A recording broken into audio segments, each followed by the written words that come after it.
पालघर जिल्ह्यातील वाणगाव परिसरात अल्पवयीन मुलीच्या संशयास्पद मृत्यू प्रकरणाने खळबळ उडाली आहे।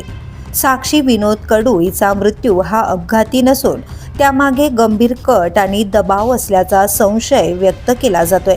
या प्रकरणी वीटभट्टी मालकाविरुद्ध भारतीय दंडसंहिता कलम 302, 120 बी आणि 34 अंतर्गत गुन्हा दाखल करण्याची मागणी जोर धरू लागली आहे।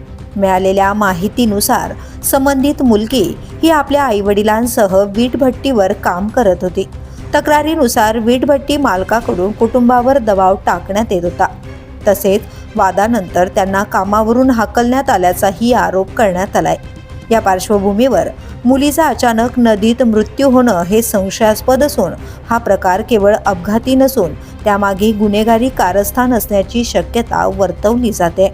दरम्यान या प्रकरणात जबरदस्ती, धमकी आणि मानसिक छळातून मृत्यू घडवून आणल्याचा आरोपही केला जात असून आवश्यकतेनुसार कलम 306 अंतर्गतही गुन्हा दाखल करण्याची मागणी होते।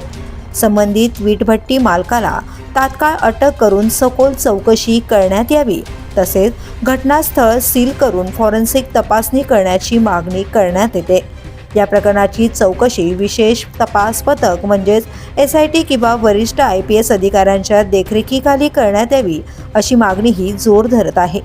दरम्यान या प्रकरणात योग्य ती कारवाई झाली नाही तर उच्च न्यायालयात याचिका दाखल करण्याचा इशारा देण्यात आला असून राज्यभर तीव्र आंदोलन छेडण्याचाही इशारा संबंधितांकडून देण्यात आला आहे। द पोलीस न्यूजसाठी अशरफ खान, पालघर।